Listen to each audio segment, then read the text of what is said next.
Hey, everybody. I am reading chapter 14 of Saving the Team by Alex Morgan. While the rest of our teammates headed to the locker room, Jesse, Emma, Zoe, and Frida, Brianna, Sarah, Anna, and I stayed behind. They were still smiling over the great practice when they huddled around me. That was so much fun, Anna cried, her big brown eyes shining. Brianna nodded. I'm so busy with all of my other extracurricular activities. I was thinking of dropping soccer, but not anymore. Zoe looked at me curiously. Did you have anything to do with this, Devin? I saw you going into coach's office yesterday. I smiled. Yes. And that's when I found out about the Kicks being state champs. Well, whatever you said, it worked, Emma said. That was awesome. I feel like we really have a chance of being a team now. Maybe a championship team. Who knows? Maybe history will repeat itself. So what's your big idea? Jessie asked, her eyebrows raised. Yeah, I've been wondering all day, Frida said. I told my mom I would be late coming home from practice today. She was shocked. I'm usually texting her the second it's over to come and get me. I took a deep breath.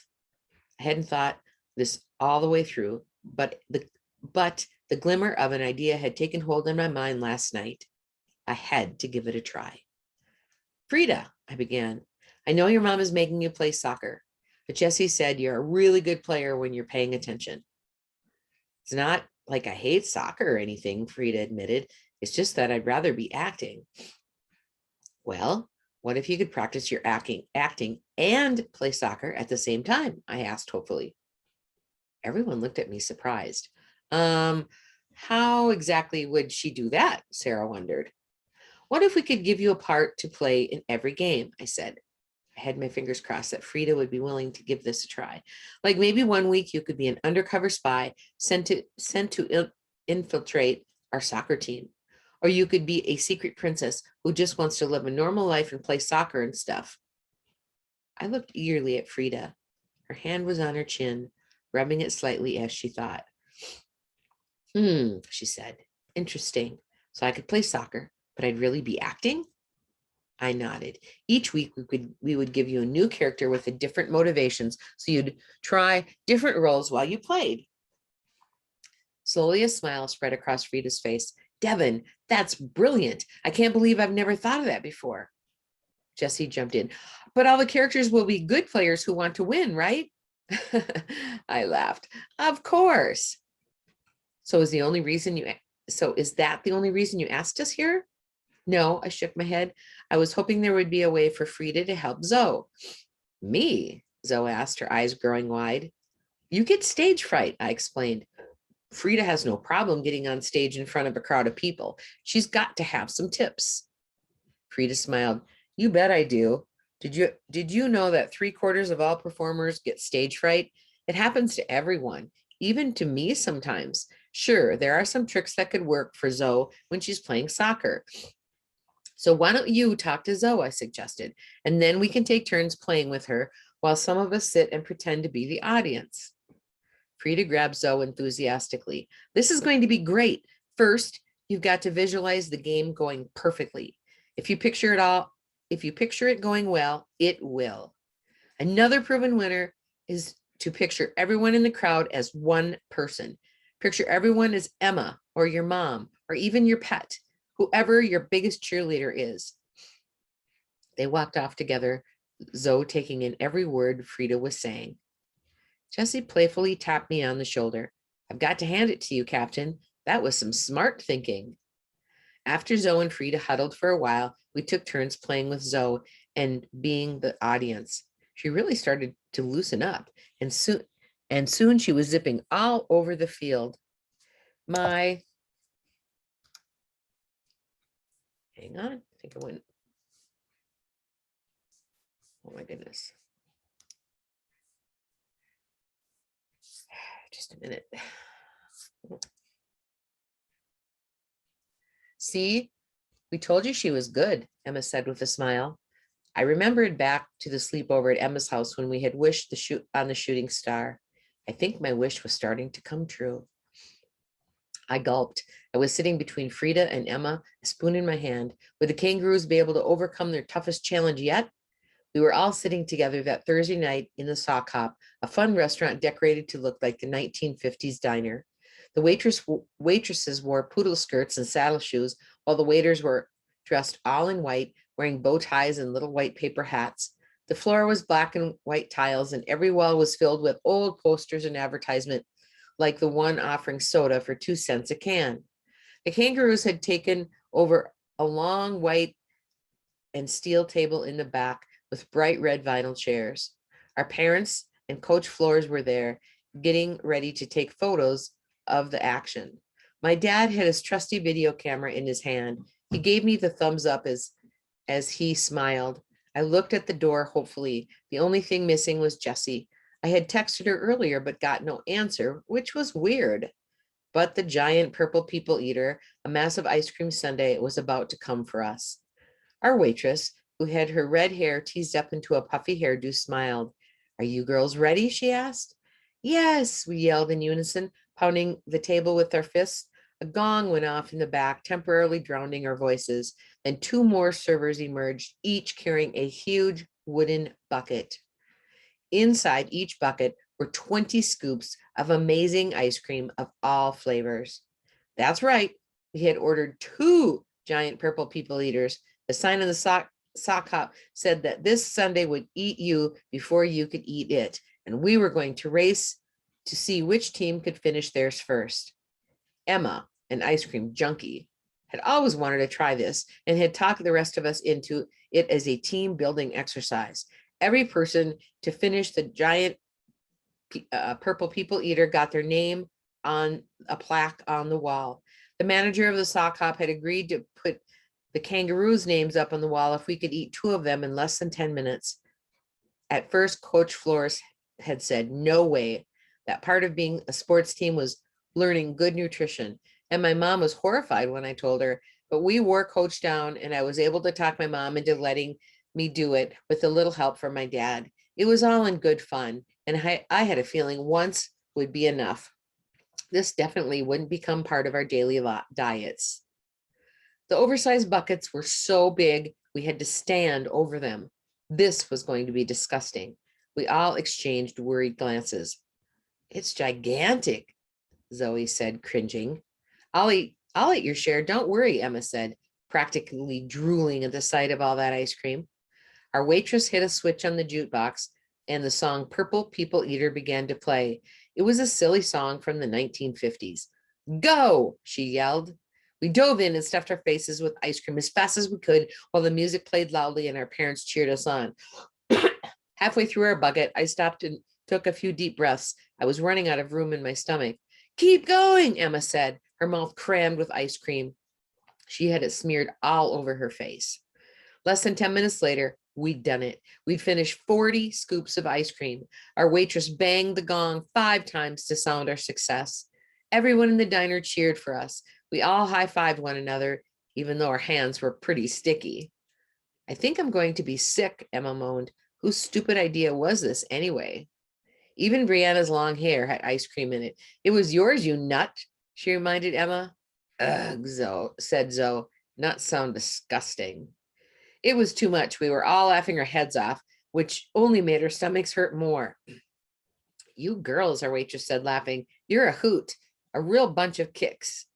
"That's because we are the kicks," Grace, our new 8th grade captain, said, with a messy ice cream smeared face. "Kicks, kicks, kicks, kicks," Anna started chanting. Soon everyone joined in, even our parents. I looked around the room at everyone smiling and laughing. We were more than a team than we ever had been before, but I couldn't be completely happy. Where was Jessie?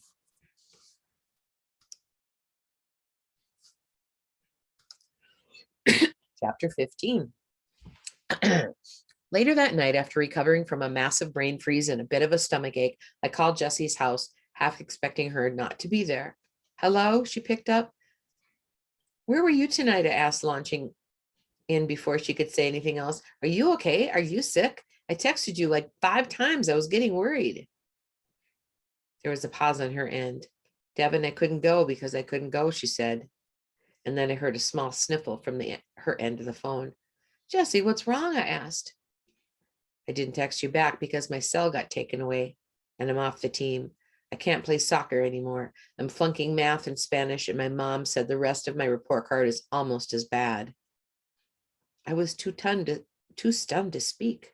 I knew Jessie wasn't doing that great in school, but I had no idea she was failing. You can't even go to practice or team events? I finally managed to ask. Nothing. It's straight school and then straight back. That's it. I'm so sorry. I didn't know what else to say. This was crushing news, not just for Jessie, but for all of us. We had just started to come together as a team, and now we were losing one of our best players. My parents say I can start playing if I get my grades up, Jessie said. Well, let me know if I can help, I said. Jessie gave a little hiccup. I could tell she was holding back tears. I can't believe how bad I messed up, she said sadly. Don't worry. If you work hard and stay focused, you'll get those grades up. I tried to encourage her. I heard Mrs. Duke's voice in the background. I have to go, Jessie said in a very tiny, un-Jessie-like voice. Bye, Devin. Bye. I put the phone down. I felt so bad for Jessie. I didn't know how to help Jessie, but I knew I had to do something for the team. We really had a lot of momentum behind us now. Losing Jessie could totally derail us.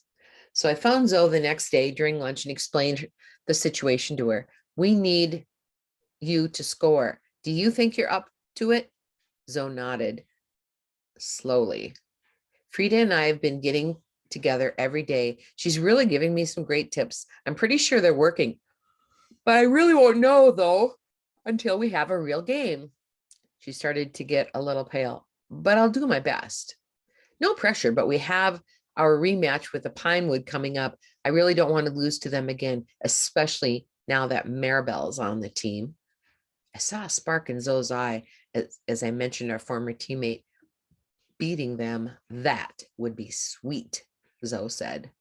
I really hoped she'd be able to get over her fear of playing under pressure. The team needed her now more than ever. Soccer practice would have been perfect the next Monday, except for the fact that Jessie wasn't there. Coach Flores had us running some pretty tough drills on the kicks that had given our team its nickname, but then we ended up playing a fun game of capture the flag with soccer balls. Coach's new style was really working. The fun stuff balanced out the hard work and kept us feeling like a team that was in this together. Great practice, Kicks, Coach told us, smiling. Zoe, Emma, and I were feeling pretty good after practice and decided to head over to the local diner for a snack. I wish Jessie were here, Zoe said sadly. Before Emma and I could say anything, we heard a shout, "Look out!"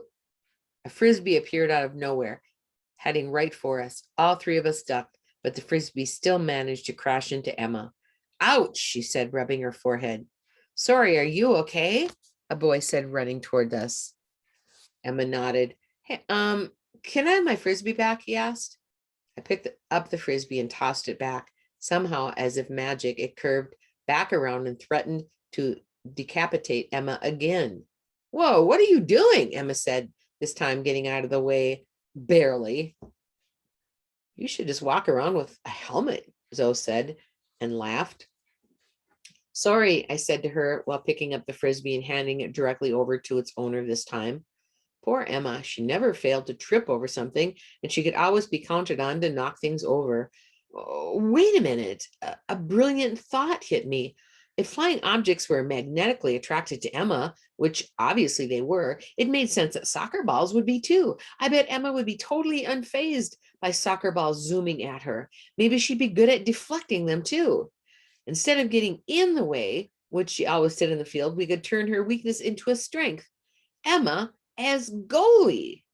I got really excited. This would solve so many problems. For one, she would always be facing the right way, which would already make her twice as effective. She also wouldn't have to worry about being in position ever again. Huge plus. Most of all, goalies were supposed to get in the way, and nobody got in the way better than Emma. On top of that, if Emma was goalie, she could swing her arms around all she wanted. In fact, that's what she was supposed to do. As we sat down in a booth and ordered our food, I kept seeing Emma as the Kicks goalie. By the time my grilled cheese had arrived, I was ready. I was certain my idea was genius if I could get Emma to agree. first, a little test. I threw a fry at her. Direct hit. Hey, what are you doing? She said, launching her own fry in my direction. She missed, of course, the potato missile falling harmlessly a few feet away. I just wanted to get your attention. I couldn't stop a grin from spreading across my face. There's something else I was wondering. Have you ever played goalie before? She shook her head. Nope, never really occurred to me, I guess. Well, maybe you should give it a try, I encouraged her. I think you'd be a natural at it. Being goalie is so great. If being goalie is so great, how come nobody wants to play goalie? Emma asked. Well, most people don't understand that being goalie is actually a very rewarding role, I said, using my best sales pitch. A goalie needs to be both mentally and physically strong. They need to be able to stay positive when they get scored on. And we need someone the team trusts in that position. Why would they trust me? I scored on our own team, Emma reminded me.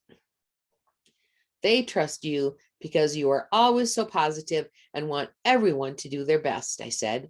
Plus, you're in the goal. You can't score on yourself. Zoe laughed at that, and Emma joined in. Well, that's a good point, she said, before taking a bite of her hamburger and munching thoughtfully. If you think I'd be a good goalie, I'm willing to give it a try, Captain, she said once she had swallowed.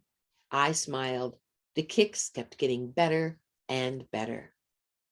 I got it, Emma screamed when a Rancho Verdes Viper got close enough to take a shot. The shot was weak, but Emma dove a little late and the ball dribbled in for a score, 1-0.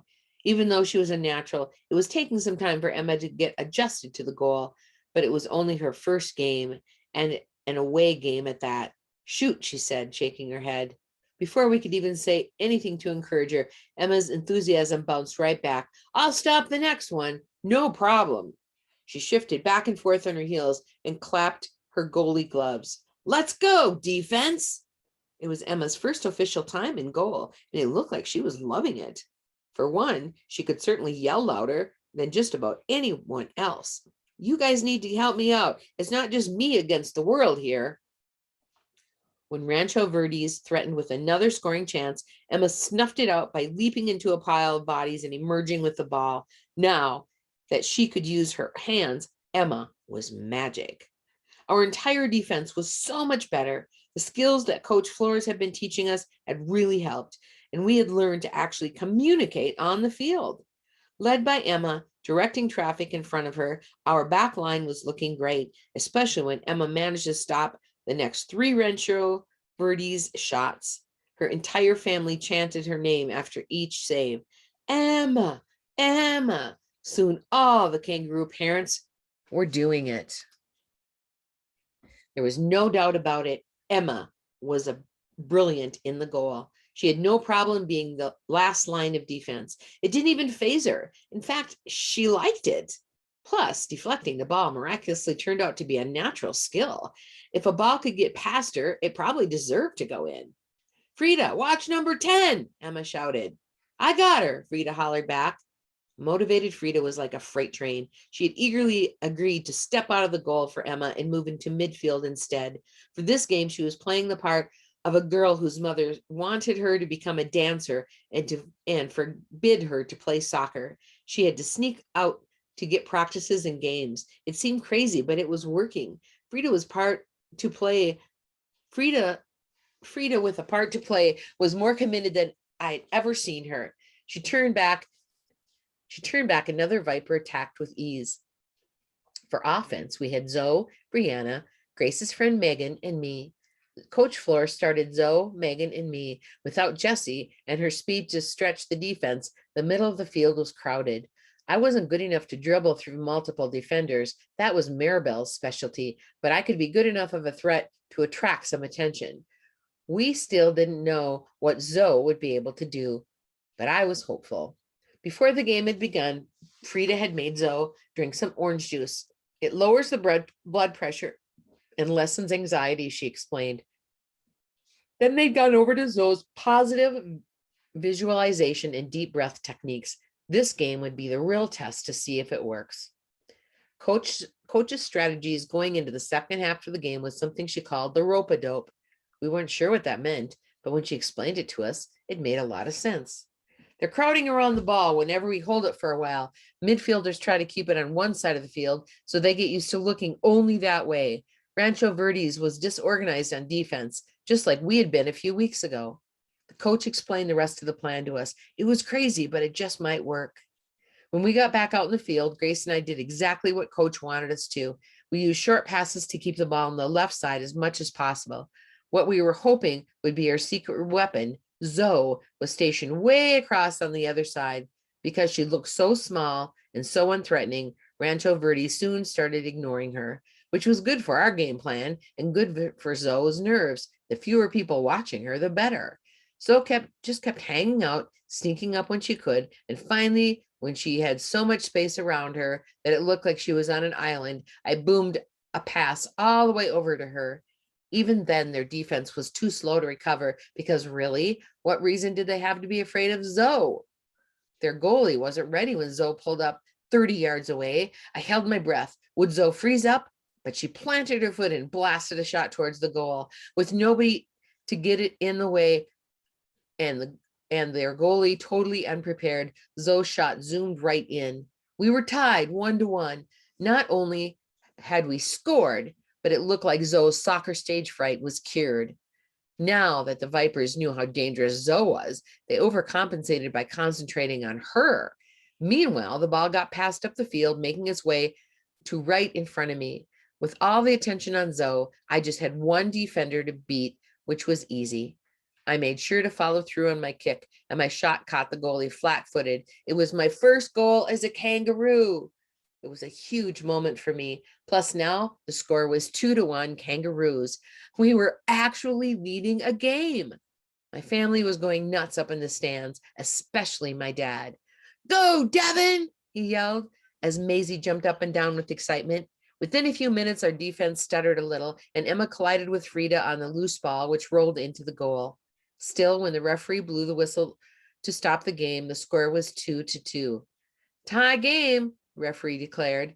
I couldn't believe it. We hadn't lost. Zoe charged from across the field and leaped into my arms. I tried to catch her, but her forward momentum knocked us both onto the ground. Emma ran over to pick us up, and then we linked arms and we skipped all the way back to Rancho Verdes visitors' locker room, cheering with our teammates all the way. The only bummer was that Jessie wasn't with us. I wish she could have been in on the action or at least seen us. Inside, everyone pounded on the lockers, all of us giddy. Sure, it wasn't a win, but who cared? After 5 straight losses, this was a tie. This tie was huge. And after a few minutes of letting the racket continue, Coach hushed us. Great job today, Kangaroos, she said, but I've got a confession to make. Coach Flores continued, suddenly serious. When we first started the season, I didn't know you cared this much. I figured we'd just kick a couple of balls around, spend some time outside with no pressure whatsoever. I see now that you girls wanted more than that, and I hope that these last couple of weeks I've shown you that I'm here to help. She looked over at me, giving me a wink. I think it's safe to say that we all learned it's possible to play hard and still have fun, right? Everyone cheered. We got together for a group hug. Kangaroos on 3, Coach Flores says. 1, 2, 3. Kangaroos! We all cheered. I don't know where this Coach Flores had been earlier in the season, but now, but she was now one of the best coaches I'd ever had. Thank you for joining me.